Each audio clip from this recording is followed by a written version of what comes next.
La messe de funérailles pour le pape Benoît XVI a eu lieu ce jeudi 5 janvier à la place Saint-Pierre de Rome. Vous êtes frère de la communauté du Chemin Neuf, au nom de Hugues Dubois, vous nous donnez votre ressenti sur les funérailles et sur la figure de ce théologien si connu dans le monde chrétien. Vous étiez ce jeudi à la messe de funérailles du pape Benoît XVI. Comment avez-vous vécu cette célébration? Effectivement, j'étais ce matin place Saint-Pierre pour la célébration.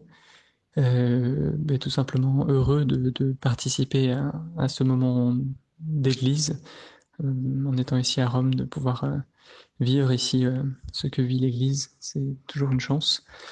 Et puis je dirais aussi heureux pour lui, pour le pape Benoît, de pouvoir qui va enfin pouvoir goûter à la vie divine dont il a cherché à pénétrer le mystère tout au long de sa vie. Donc voilà, dans la paix et simplicité, la célébration était très sobre, très simple. Quel message pour les jeunes d'aujourd'hui? Alors un message pour les jeunes aujourd'hui, je crois à partir du témoignage de Benoît XVI, la première chose c'est rechercher l'unité dans la vérité bien sûr, mais apprendre ou réapprendre à se parler, à s'écouter, en particulier entre chrétiens, entre catholiques. Écouter comment l'esprit dépose en chacun quelque chose et marcher ensemble. Je crois aujourd'hui les anathèmes sont vraiment une attitude du monde, une attitude mondaine, s'invectiver, se condamner. Euh, c'est pas l'attitude chrétienne qu'on doit avoir. Je crois que c'est au contraire de chercher l'unité, chercher à s'accueillir comme frères et sœurs et écouter jusqu'au bout ce que l'Esprit Saint dépose en chacun pour marcher ensemble en peuple. Donc ça, c'est la première chose. Que représentait ce pape pour vous? Que vous a-t-il apporté? Alors pour moi, comme chrétien, à titre personnel, le pape Benoît, c'est le premier que j'ai eu la chance de rencontrer, si je peux dire, en tout cas d'être présent lorsqu'il est venu à Paris, de le voir aussi au JMJ à Madrid en 2011, et puis quelques mois avant sa renonciation à Beyrouth, où j'étais étudiant. Et puis sans doute aussi les premières encycliques avec lesquelles j'ai été en contact. Et peut-être ce qui représente pour moi, ou ce qui m'a apporté, ou ce que j'ai vécu à travers lui dans cette période, c'est un amour de l'Église, je crois. De simplement, comme je le disais, dans cette obéissance, dans cette écoute de l'Esprit Saint. Euh, voilà, à aimer l'Église et marcher avec elle, marcher ensemble en Église. Que retenir de son pontificat? Et alors dans son service de l'Église universelle, son pontificat, moi je retiens trois attitudes.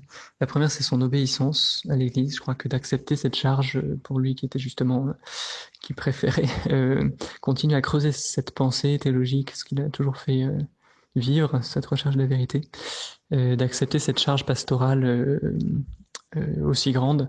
Je crois que c'était vraiment une obéissance au discernement de ses frères cardinaux. Euh, je crois obéissance aussi à l'étape après sa renonciation, dans tout ce temps, dans cette humilité de ce retrait, où il est resté obéissant à ce que l'Église vivait. Et puis obéissant à l'Esprit Saint, je crois que dans cette renonciation, il y a à la fois une grande humilité et puis une vraie écoute de l'Esprit Saint, je crois, dans ce geste qui ne s'était pas vu depuis longtemps et quasiment jamais dans l'histoire. Cette liberté, ce sens de l'esprit qui l'a conduit à ce choix. Ouais, pour moi, c'était une période, et puis il y avait l'élection du pape François juste après, un peu inattendue. Je crois que c'était pour moi un moment où j'ai eu la conviction que l'Esprit Saint était bien à l'œuvre dans l'Église. Et puis cette attention à l'unité de l'Église, je crois que je retiens aussi ça ad extra et ad intra. Cette attention à ce dialogue œcuménique depuis le début de son pontificat. Et puis à l'intérieur de l'Église, de pouvoir veiller à cette unité. Je crois que pour aujourd'hui, c'est très actuel. Il y a un vrai enjeu d'unité dans notre Église catholique. Et je crois qu'on peut apprendre de Benoît dans cette humilité, dans cette écoute de l'Esprit Saint, et puis dans cette obéissance à l'Église qui reste guidée par l'Esprit Saint aujourd'hui. Comment a-t-il marqué le Concile Vatican II?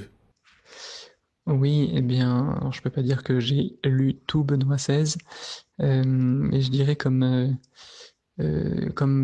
dernier pape ayant participé, vécu le Concile Vatican II, où il était expert, je dirais c'est ce qui nous a laissé à ce sujet de l'interprétation à en faire de la tradition, dans cette continuité. Et je crois qu'il rassemblait à la fois ceux qui pouvaient surinterpréter ce que le Concile a voulu apporter et qui était important, et puis en même temps ceux qui ont pu considérer que c'était justement une rupture. Et je crois que de resituer comment la tradition de l'Église est à la fois fidèle et vivante, je crois que c'était un apport important qu'il nous laisse à nous, générations qui n'avons pas connu cette étape et qui pourtant en vivons et continuons à la déployer. Voilà, et puis tout simplement, ce que je retiens de ce qu'il a laissé, c'est aussi évidemment cette recherche constante de la vérité jusqu'au bout. Quel message d'espoir pour les jeunes d'aujourd'hui? Et l'autre message, je crois, que les jeunes peuvent entendre aujourd'hui ou recevoir du témoignage de Benoît XVI, c'est, je crois, cette obéissance à l'Esprit Saint. En fait, je suis en mission avec des jeunes, auprès de jeunes qui s'engagent en politique, qui s'engagent dans le monde, avec la fraternité politique du chemin neuf. Et je crois que cette attitude d'obéissance à l'Esprit Saint jusqu'au bout, d'être attentif à ce qu'il vient nous dire, comment il nous appelle, il nous déplace dans cette liberté. Je pense à la renonciation, hein, bien sûr, du pape Benoît, mais je crois tout au long de sa vie. Cette liberté qui va au-delà de ce que les autres attendent de moi, de ce que le monde attend de moi, de ce que moi-même parfois je crois devoir faire, pour être vraiment au service du royaume, faire une œuvre du Seigneur, de l'Esprit Saint, là où il me conduit, et pas seulement une œuvre pour lui, mais d'être vraiment à son écoute et obéissant.